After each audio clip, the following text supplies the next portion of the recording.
Well, hello again, Liberty lovers. Welcome to another exciting interview on Good Morning Liberty. My name is Josh Martens, and joining me today is James Dixon.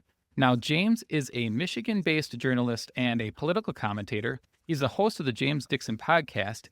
He's the founder of the Make Politics Local Again movement. And he believes that one of the keys to success for politicians is to focus back on local issues that directly impact constituents.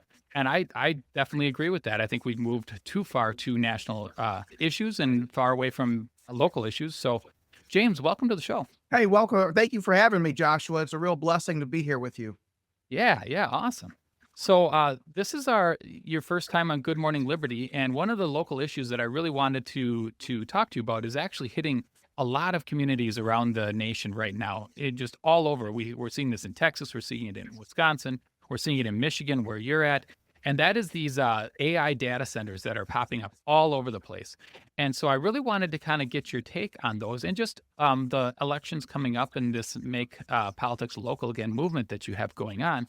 But before we get into that, since this is your first time on Good Morning Liberty, why don't you take 2 minutes to kind of introduce yourself to the listeners and give them kind of your 2-minute Liberty story? Yeah. Thank you again, Joshua, for having me. It's a blessing to be here and to meet all of your people.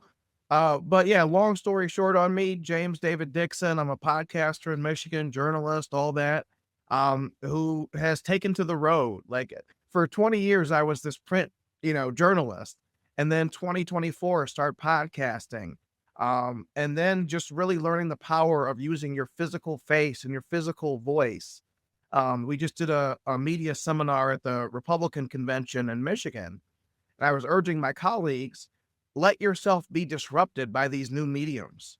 Like, let it change you. This is not 1926 where we might sit around listening to the Saturday Evening Post, reading it, This is a time where you have to bring the mountain to Muhammad and talk to people the way they want to be talked to, which is more this, as opposed to, long stories that nobody's going to read. And so my Liberty story, you can say it starts back in fourth grade. I'm in Metro Detroit. And so NAFTA, we're talking mid 90s, like 94, right? Was a big topic of conversation. And one of the first times I got in trouble at school was disrupting the teacher's lesson to ask if NAFTA had passed and if they have a TV in the teacher's lounge. And, childlike curiosity was apparently the worst thing you could have ever done. It's just so disruptive. How could we ever turn that into a learning opportunity? And just seeing how people react to questions kind of showed me the power of questions and really the joys of challenging existing power. And so just been really, you could say, lifelong in the movement, more or less. But what's new this year is going on tour across Michigan, spreading the message, make politics local again. As you alluded to, we have so much of a national focus in our politics, and it's just inappropriate. Even the word we use for the 26th election, they call it a midterm. But in Michigan and 35 other states, the governor is on the ballot. And so for us, where Democrats have pretty much driven us to our knees right now, it's closer to a final exam than a midterm. And so if we just reorient our focus away from the president and the national media and the things they want us to talk about to life on the ground in Michigan, I think that's how you make the case for change at a time when things could go haywire in Washington. Yeah, I definitely agree. And like we were talking about before we started recording, these local issues impact people, much more dramatically in their lives than the national issues. The national issues get all the play, but it's the local issues that really affect people. And so I definitely think that that's true. I definitely also agree with you that politicians need to lean into this new media because, and I think Trump realized this during his campaigning, where Kamala Harris never did. Is that most people, at least young people, by young people I'd say everybody under the age of say 40 or 45, they're not going to the national media. They're not going to the nightly news anymore. Most of them probably haven't watched a news broadcast in years. They're going to X, they're going to podcasts, they're going to other areas because the form is different. People actually can dissect a topic for an hour long and have, in-depth conversations about it. And you just didn't get that on the news media. You would get a 2-minute sound bite where they're just repeating the same thing over and over again. And I Absolutely. think voters are realizing that they could say almost anything and get away with it. And so now they actually can find out what does this politician actually believe? How are they actually going to act? And so, yeah, I agree that politicians do need to lean into that new media, especially in the local elections. Like they have to lean into the more of those platforms where they can reach their constituents, in a long form style. Know someone in your life celebrating a birthday? They deserve to feel truly celebrated. That's what 1-800-Flowers has helped people do for 50 years, turning everyday gestures into meaningful moments of connection. And this April, during their 50th birthday celebration event, when you buy one bouquet, get a second bouquet 50% off. Celebrate more birthdays with our 50th birthday event all April long at 1-800-Flowers.com/podcast. Buy one bouquet, get a second bouquet 50% off at 1-800-Flowers.com/podcast.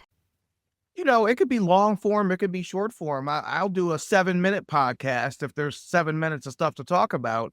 But what I think is the same between the past and now is that everybody is asking, who do I trust? And the difference, though, between now and the past is that almost nobody, I'm 42, almost nobody younger than me would say that that guy is Jake Tapper or whoever is the CB News talking head or whoever NBC or ABC. And so the giants have fallen, and in its place, it's a much more wide open market where Joe Rogan might be the guy you listen to, Tucker Carlson, Theo Von, who knows? But who the average person goes in search of for answers, that has changed, and there's so many more options than before. But again, the common thread is whether you're going on for, a 10-minute thing that's going to be clipped out on CBS Sunday morning or 3 hours with Rogan, what people want is to know that you are reachable, that you are answerable, and that, you see the value in submitting yourself for judgment. Yeah.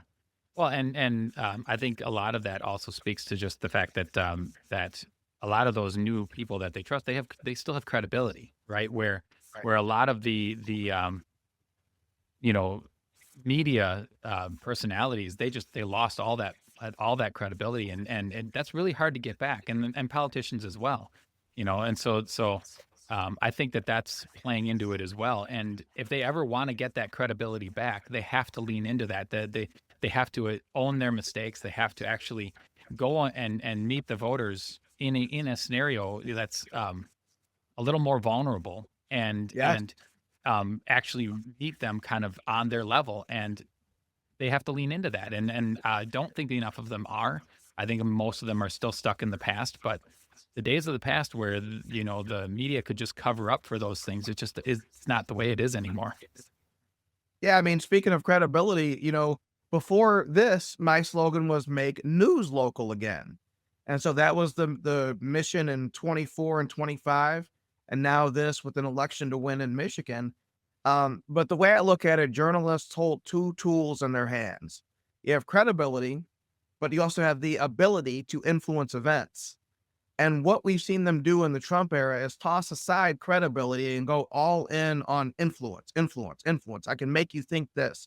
I can set the agenda. I can, create the conditions for lawfare, or at least promote those conditions. And so they went so far on trying to influence events, and they forgot without credibility, you can't influence events.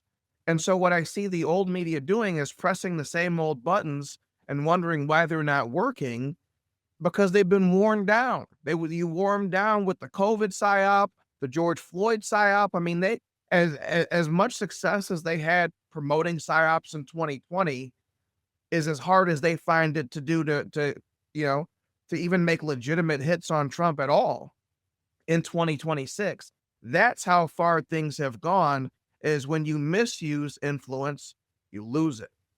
I definitely agree. And what I find comical is that the media is trying to recreate the visuals of a podcast. They're putting a microphone in the screen and all this stuff. they haven't really understood that it has nothing to do with any of that, you know? It Right. has nothing to do with how polished they are. I mean, I probably say and 10 times more than any of those polished, media personalities. It has to do with the fact that what I'm saying into this, camera, I believe. Whether I'm right or wrong, I believe it, right? And so I have credibility in that. And I'm not speaking in something that I don't know anything about or don't believe in myself. And so they have to get back there. And I would say I agree with you very much that they completely lost it in the Trump era. And I would caution those Trump supporters out there that Trump has not learned his lesson when it comes to his credibility. He cannot go out and say one thing one day and a complete different thing the next day. Like, he's going to Right. lose his credibility too. He's got to own his mistakes. He's got to come out to the American people, level with them, and say, "Hey, I shouldn't have done that." And I don't know if that's something that Trump is capable of doing, in his own personality. But he's going to lose his credibility just like they did if he doesn't learn how to do that, and his supporters will too.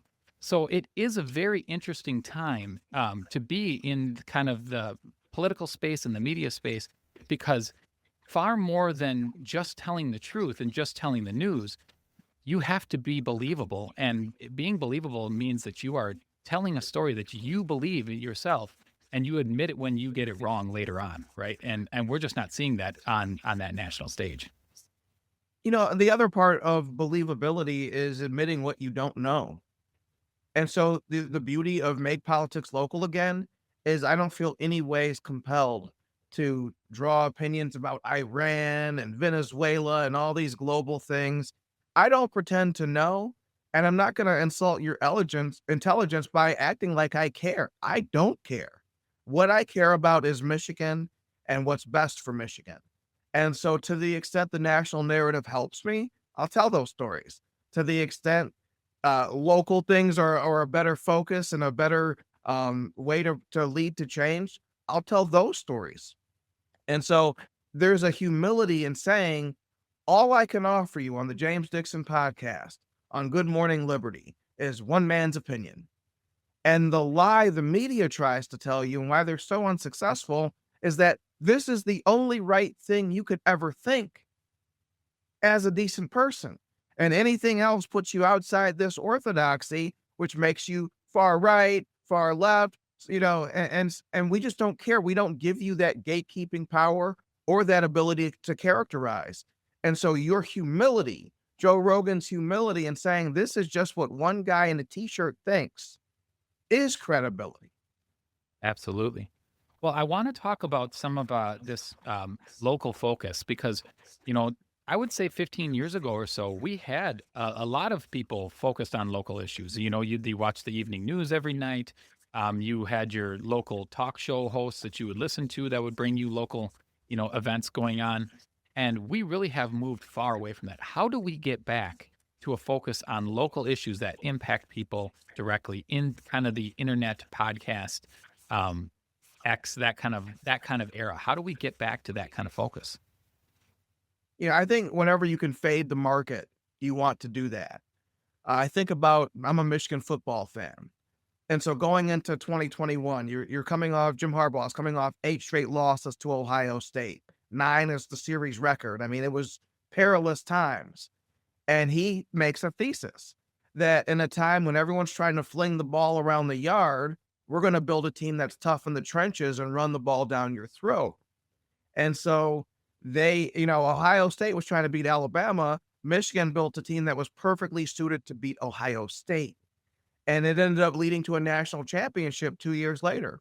And so I think at a time when everyone is so focused on national, that's the perfect time for us to bring it around and help our neighbors understand. Look, you look at Washington right now. So say you're a Trump voter. You not only voted for Trump, you did your part to give him a Republican House majority and a Republican Senate majority. And what has happened since? Nothing.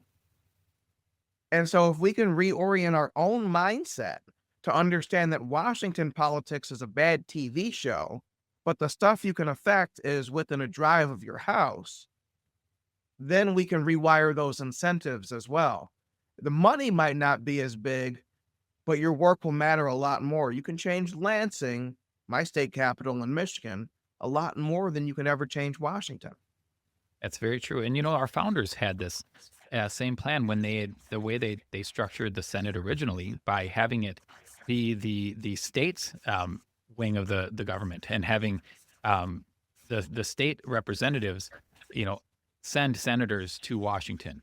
And I've often tried to explain this to people because they don't seem to understand, but you actually have a lot more power over your state senator if we went back to the original way, because you have a lot more influence over your assemblymen or your state senator, because they have 1,000 constituents instead of 5 million, right? And so your voice carries a lot more weight with them. And if you are upset with them, and you're upset with them with something that the senator in Washington is doing, you have a lot more influence over that one vote. And one vote out of 100 has a lot more power on that senator than one vote in 5 million.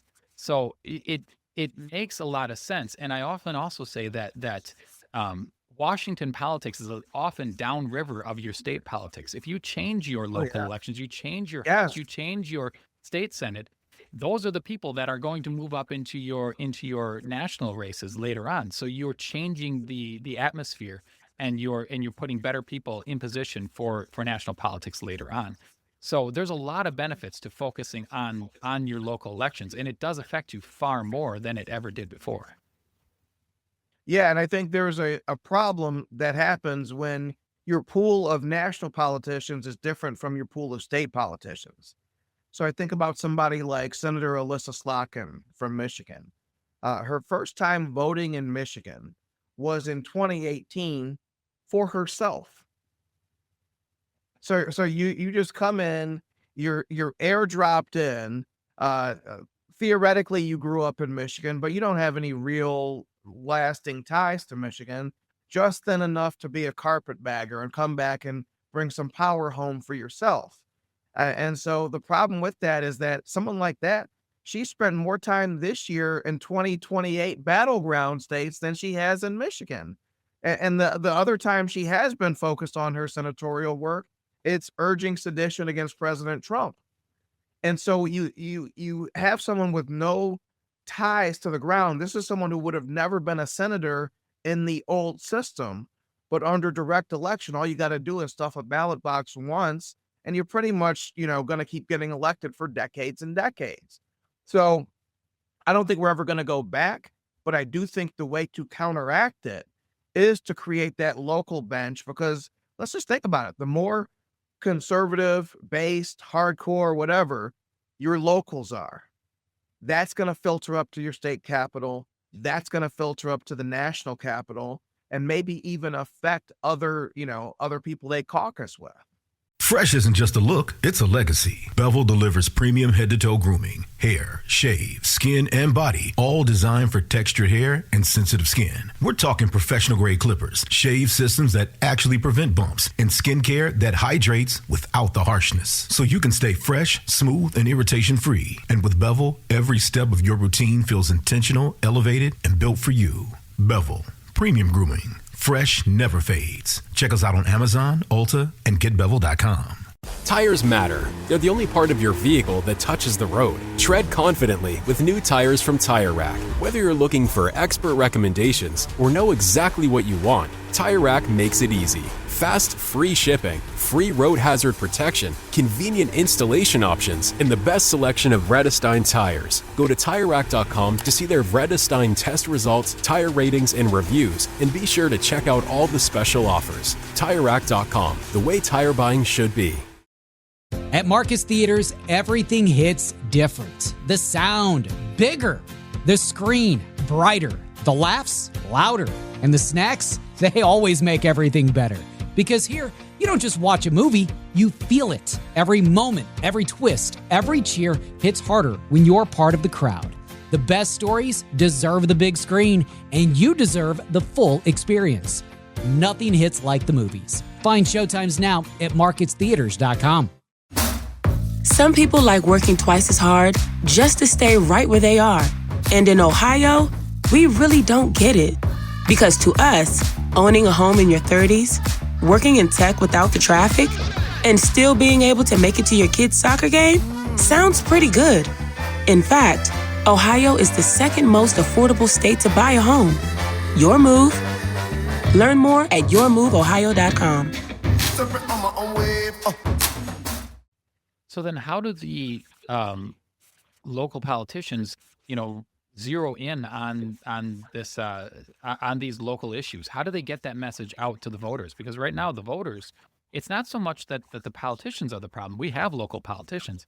It's the constituents. The voters are hyper focused on national issues instead of local issues. So how do we get their focus back to the local issues where they can affect that change? I don't think the politicians want this. I think this has to be done outside of them, around them, and over their objections. One big thing I'm working on right now is no May millage.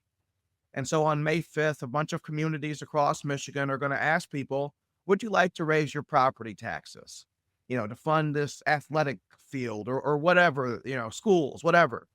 And so my belief is that to ask in May, to ask in August, when you know that A, most people don't vote, and B, that most people who do vote in November and expect to, is an underhanded tactic. So I don't care what you're asking for. I don't care, about fiscal years or anything like that. If you want me to even consider a millage vote, you have to ask me in November. If you ask me any other time, I'm going to make sure to vote, and I'm going to make sure to vote no May millage. And so what's cool about this message is that, if you send one of 148 lawmakers, to Lansing, right? You have somewhat of a voice, at least in theory, the Republican system. But with a millage, you actually get to deny a property tax increase directly. This is the one part of our government that's not Republican. This is direct democracy, and most people don't even partake in it. That's true. I think that's fantastic. Well, let's shift gears a little bit and talk about these AI data centers that are popping up all over and affecting kind of local politics. So we have these coming up all over the place. There's some local fights. There's eminent domain issues, and obviously we need these AI data centers if we want to be a kind of the tip of the spear, right? And in this next wave, we have to. They have to have the data centers, but how they're doing it kind of has been a little bit of a battle. So let's talk to us a little bit about what you're seeing in Michigan with these AI data centers and kind of the conflicts that we're seeing on a local level. Well, I would question, do we need these data centers? I mean, the companies think they need them, but I think, somewhere along the way, we've been conditioned to think of what the company wants and needs as what we want and need. And this kind of mentality has even led to illegal immigration. Oh, we need them to pick crops. And no, the farmer needs that. What I need is totally different. And so I think we have to detach our needs from what companies themselves want. I also think, these companies try to bulldoze their way into a community as opposed to being neighbors with the people in the community, as opposed to getting consent of the governed. And so the big problem I think you have is not just the existence of data centers. Michigan already has something like 50 of them. It's just when they all pop up overnight, and then, in places like Saline, where they just bulldoze over the local opposition, where it comes in and it's like you got big companies, you have the governor's office, you have all of the official power saying, do it, you have no other choice. We feel like we should have a choice. And the very arrogant stance that they're taking helps mobilize the opposition to something that people might agree with if they'd been asked and not told.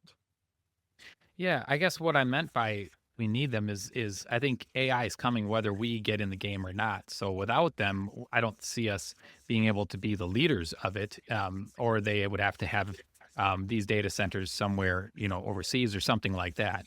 And I admit I don't know exactly how that all works, but I guess in order for us to be kind of the spearhead of this next wave, if that's what they need, that's what they need. But I agree with you that they need to come into these things working with the neighbors and working with the communities, not bullying their way in. And some of the things that I'm seeing is getting tax breaks. Like it's almost like the politicians bribing them to come to their community instead of the other way around. And so I guess I fear a couple of things. One, I fear that they're going to build their data center and then they're going to use eminent domain to take private property to power those data centers with new lines, new different utilities coming in.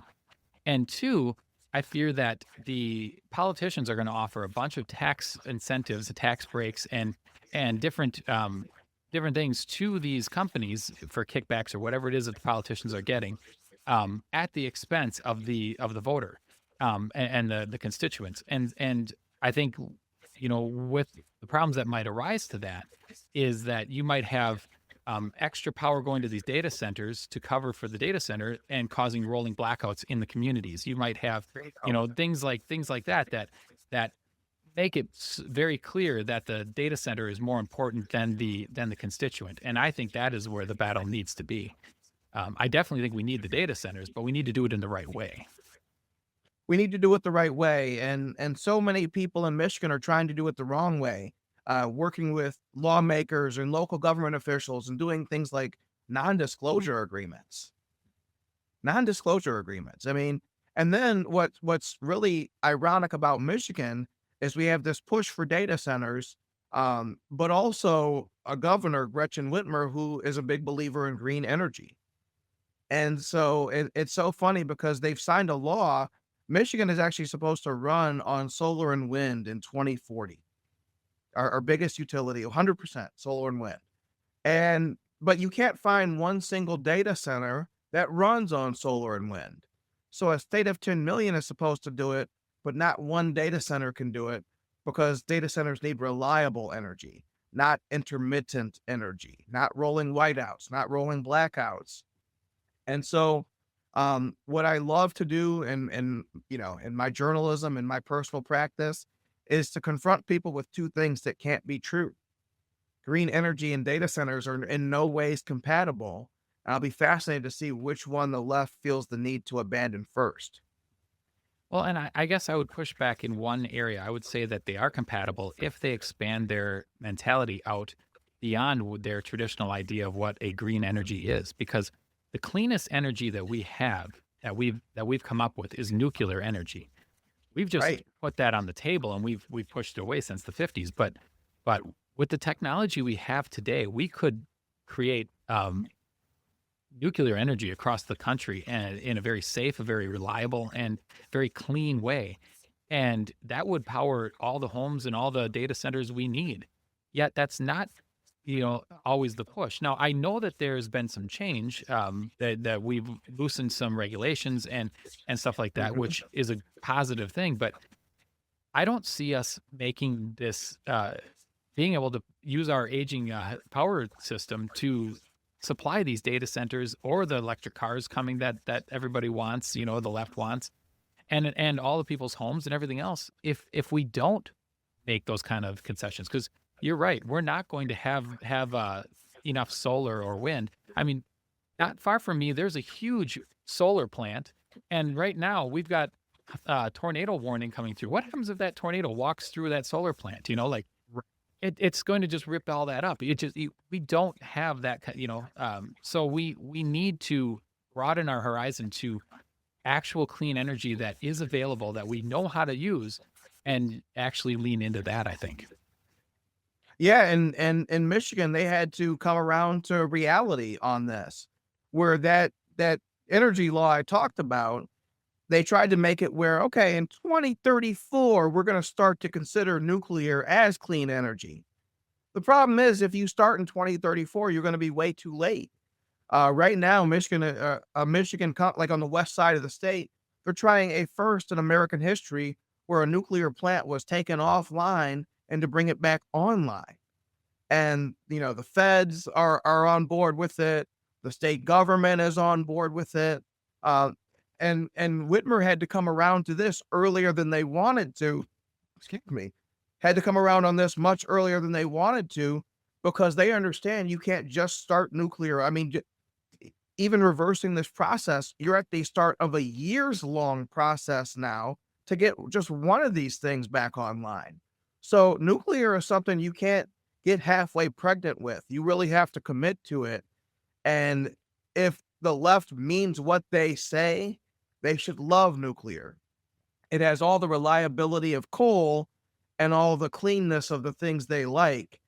And so do they want to just destabilize us, or is it about clean energy? They're going to have to really make a decision. Well, and you're seeing this too. Like it's coming straight into their face. Like you look at California. California's had rolling blackouts for years and years now, and people are just abandoning the state. And they can make all the excuses. They can make all the oh no, this is the best state, and everybody's saying everybody can see the numbers, and everybody knows, you know. And part of that is when it's 110 degrees out and they're shutting off your power and you can't run your air conditioner, people are not going to stand for that. And then they look over at Texas, they look at Nevada, they look at, you know, some of these other states. Arizona's a big one that people are moving to, and they say, well, how come they can provide power and you can't? Well, it's because they're not limiting themselves to unreliable sources of power, and only unreliable. It's not ability, it's politics. That's absolutely right. So I hope that we lean into these into nuclear. I hope that becomes a wave to make these data centers possible. The other big fear, like I said, that I have is that they lean into imminent domain. And I'm actually wearing my "You Are the Power" sweatshirt today. You Are the Power is a organization that works with people that are abused by local governments and state governments and stuff like that. And the last time I interviewed them, they said that they have seen a major increase in imminent domain cases throughout the country. And some of them are revolving around these data centers. Not so much the data center, right? It's not like they're stealing private land to build the data center, but they are then taking land to provide power to the data center or other kind of ways to get that data center up and online. And so there's a big fear there too, that if they get those kickbacks and they're kind of already stepping on the toes of the constituents in the community, and then all of a sudden they're taking private land, you know, to supply power. That's just kind of a recipe for disaster in local politics, isn't it? Yeah, you know, I think about this, right? So when the Pinkerton spy agency, I believe they started in Ann Arbor and they came back, their headquarters to Ann Arbor a few years ago. They didn't ask for anything. Turns out they have a pretty successful business model. They just said, this is where our business is going to be headquartered. That kind of thing, I don't think you'd see a bunch of problems with. It's when the tax cuts come at the expense of local schools. It's when eminent domain rips people's property away. In Detroit, they have literally moved people out of their homes to build so-called solar neighborhoods. This is a city with massive amounts of empty space. How could it ever come down to we have a home occupied by human beings, but we need it instead for Gaia and solar energy? And so like these kind of things, it's not ability, it's values. And the values that are driving the green energy agenda are the values that lead them to not embrace nuclear.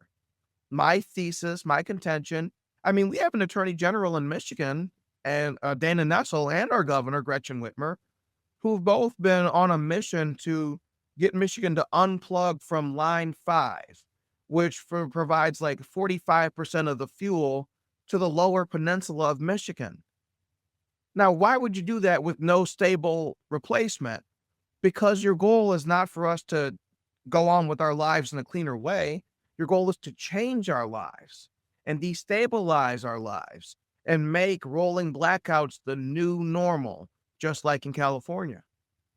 Well, I hope that they're not that isn't the goal. I guess I never like to attribute maliciousness to when stupidity is a much fairer observation for them. And I honestly think that they really just don't think that far ahead. They think, no, this is what we want to do, and I think in California they say, I have a phrase that covers this whole scenario. The purpose of a system is what it does.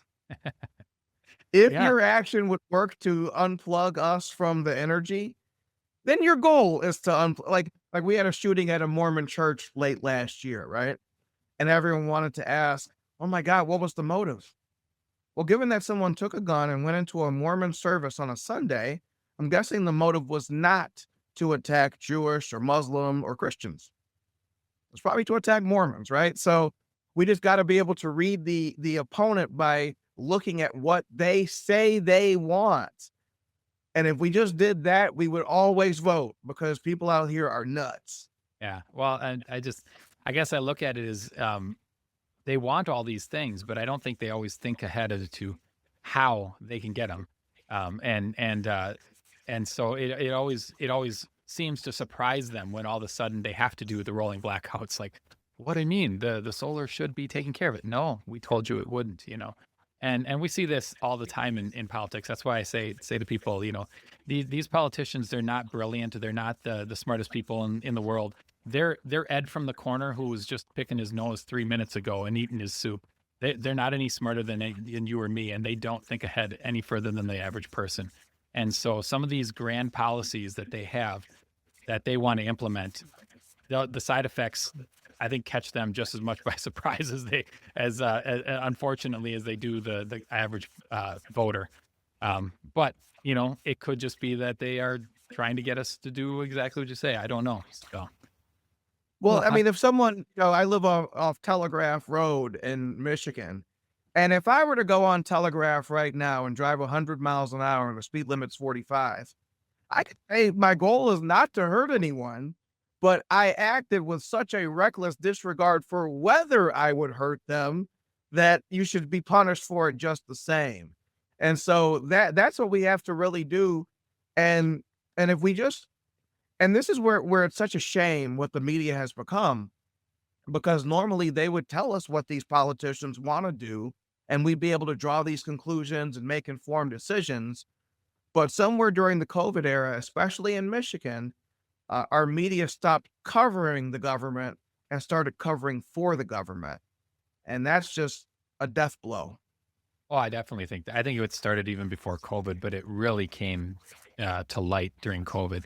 I do think that the other problem with that goes back to your make politics local again, is the media doesn't, if the media is not covering local issues, then, or politicians aren't talking about them, then, and people aren't, focusing in on local issues, then politicians in the local governments can do almost anything they want and don't have to answer for it, because all they need to do is keep talking the talking points on the national level, which is why local issues are so much more important. That's why I said it affects you so much more than those national policies. I can be enraged by the war in Iran as an anti-war libertarian, right? But when I have to pay for a development for a new library we don't need in my hometown, and my taxes go up, thousands and thousands of dollars to cover this, and then that library just becomes a place where they have the homeless because nobody actually goes to the library anymore, that is affecting me far more than, unfortunately, the war in Iran. Doesn't mean that the war is not a horrible thing and I shouldn't, voice my opinion on it. But they need to cover the local issues. They need to, and you need to be active in those local issues. And if you don't know about them because they're not covering them or you're not interested in them, then they can, like I said, they can do almost anything they want, right? This is the dirty little secret of politics. Outside of President Trump, who has really kind of crafted new coalitions and brought in people who don't think of themselves as liking politics. He loves the low propensity voter. But outside of him, whether it's Republicans or Democrats, low turnout is the health of the state. Nobody wants voter turnout to go up. Especially think about the May millage guy. I am specifically planning a millage in May in the belief that you won't show up. If I'm the school board president or the sheriff or whatever power may be in this situation, I would love it if the only people who voted on a millage were me and my staff. So I could be sure that they understood the issue and because if that election goes from 13% turnout to 4 times that, and now we're close to 50%, and I know I didn't try to get 50%, then I can infer that whoever's showing up is not doing so to support me. I don't know who these people are. I don't know why they're here, and I don't even know how to reach them. And so if we can get the average person more involved, and so in Michigan, the poison pill for these low turnout elections, if you get on the permanent absentee ballot list, you'll get that ballot at your house. We have election season in Michigan, not election day. You'll get it during election season, and you'll never be caught unaware again. Yeah, I definitely agree with you that low turnout, it can be very important for politicians that want to move something that they know isn't really Right. popular or going to be popular. Um, and again, it goes back to how we get the information, how you get people engaged again on the local issues. And I'm not sure how to do that, to be honest with you, because there's no credibility left in the media, whether it's national media, local media. There just isn't. And podcasts and things like that, we focus nationwide because that's our audience. And so it does beg the question how to get that engagement once again. And I do agree with you that it's going to be um, people that are engaged, that care, going, and word of mouth and getting people to talk about it Absolutely. and creating that kind of movement because they're not going to be able to rely on the media to do it anymore. Um, and hopefully the average voter gets engaged with that again and realizes just how much local issues affect their lives. So, all right. The theory undergirding make news local again is that news is too important to be left to journalists. And one of my good friends, a colleague at The Enjoyer, this guy, Jay Murray, spent most of his adult life as a private eye. And then, decides to flip that into, journalism and he's turned one of our suburbs in Metro Detroit, Livonia, which, if you've heard of Livonia outside of Michigan, you probably have only heard of it being so white. Oh my God, it's 90% white at this late date. These people must all be racist. And he's sucked the marrow out of his community and found real storylines, like nuanced real storylines. And so the theory of make politics local again is that politics is too important to be left to politicians. They don't want us involved. They don't want us, even if we can help them, they don't want us speaking so much that it could possibly hurt them. So let's give them what they don't want. Yeah, for sure. I was thinking as you were saying that maybe the key is to also leaning into it with the new media. I was just thinking about one of the podcasts that I listen to. I'm a runner. I'm one of those crazy ultra runners that runs beyond a marathon because Oh, wow. I'm a little crazy that way. And one of the podcasts I listen to every day is actually a local running podcast out of Chicago, right? And they focus mainly on Chicago running, what's going on in Chicago, what they're running. They're not trying to build a huge audience. They're just trying to focus on Chicago, which is kind of an interesting and new idea for podcasts. And yet it's pretty successful. And It's so brilliant. maybe the key is to lean into that same media and focus just on your local stuff and hoping that you're just going to get that audience in that local level. And if you need to design it so you're making money, maybe you have to have a big center that has a bunch of little podcasts that are all local, but Right. having that local podcast that's just focusing on local issues that people then can tune into, that has the credibility, right? But is only focusing on issues that matter to them at a local level. I don't know. It's an idea that probably hasn't been explored yet, but could be something. That's what I'm working on with my podcast. James Dixon Podcast is really about conservative politics in Michigan. And so I just did one. We have a guy, John James, a congressman. He's supposed to be the front runner in the Republican primary for governor. And it's been a big source of controversy is he hasn't gone to a lot of the debates in the early primary season. He says he's going to wait till the field is set. And so I did a podcast kind of asking why he hasn't debated and also helping people understand, okay, this is what they see. And here's what I think about what they see. And so it's kind of like, for a movie example, I would compare it to Spotlight. For many years in Boston, it was a known thing that the Catholic Church would reassign bishops who were accused of sexual assault rather than just get rid of them. But it was almost so known that it wasn't viewed as a story. And so when you can look at something with fresh eyes and take it to the masses, that thing that's hiding in plain sight, that's probably good story material. Yeah, absolutely. That's exactly, I think, where I was going with that, and I definitely agree. All right. Well, we got to start wrapping this up. I have one last question for you. This is something that I ask everyone.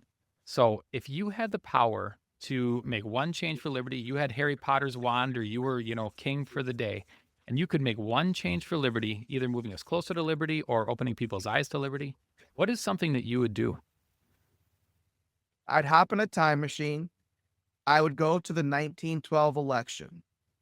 I would tell Theodore Roosevelt, who's going to die by the end of the decade, you ain't running. First of all, you took a promise, like after you get elected the one and only time in 1904, you say, I'm not going to run for a third term. Well, TR wouldn't have been a third term. You filled in for a guy who got shot and killed. That's doing your duty. But once you make a promise, there's no backseas on these things, as George H.W. Bush would learn 80 years later. And so what I would tell TR is if you have problems with President Taft, you should like write him a letter or something. If you do insist on running in the primary for Republicans and you lose, bow out at that point. What you do not do is start a third party, the Bull Moose Party. You do not go on to win Michigan in the election and lose the election and bring in Woodrow Wilson, who gets us the Federal Reserve, the income tax, World War One, was asleep at the wheel when communists overtook Russia. I mean, a lot of bad stuff happened in just 8 years of Woodrow Wilson. It was kind of a prototype of what FDR would become. And so I would tell TR, who was great about making bombastic statements, to do something patriotic and sit his butt at home and not try to glorify himself. I would go back in history. I love it. The disaster of 1913 with the income tax, the change to how we elect senators, all the stuff. Oh, Just, yeah. oh, Oh, yeah. yeah, absolutely. I never And thought you of can it that blame way, TR for all of it. I know there's a lot of conservatives who love TR. And what I would have them know is that TR would have never said he's a conservative. He would have told you he's a progressive. And there's a whole discussion to be had about how that became a dirty word. And the Buckley model of conservatism, which says you can't use power, you can only try to stop it when Democrats use it. But no, TR is not a good guy, and he did not do good things. So that's what I would do. I absolutely love it. I anything that would prevent the worst president of all time from getting elected, Right. it's all is short of shooting him. I'm not. We're against death on this. We're not podcast. saying We're not kill saying baby that. Woodrow No, no. Wilson. No. But I'm just saying, anything that could have prevented his election, I would be all for it. Yes, I will buy you the DeLorean and let you drive Yes. that up to 88 miles an hour if you can get that done. That's great. All right. Well, why don't you remind the listeners where they can find more of your work? Yes, sir. James Dixon Podcast.substack.com. I'm on X at Down I-75. And Joshua, thank you so much for this opportunity. It was a real blessing. Yeah, I was gonna say thank you. This has been a great conversation. I love the idea of getting politics local again.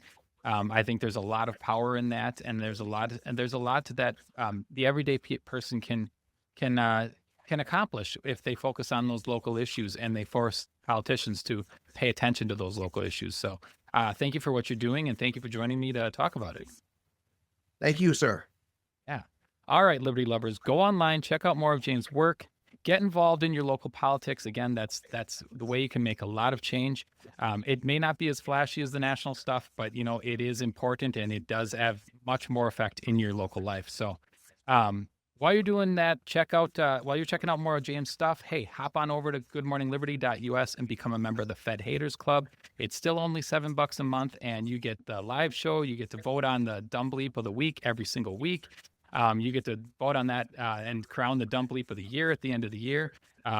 You get to do a podcast with me, Meet the Fed Haters podcast with me. So get involved, get on there, and become a member. Be good to the sponsors that support this show. They make it possible for us to bring these great guests to you. So please, please, please be good to them. So if you do all that, I promise, I'm going to be back next time with another exciting person that you all need to know. Until then, remember, you own your choices, each and every one. So make some good ones. I hope you all have a good night, a good day, and a good morning, Liberty.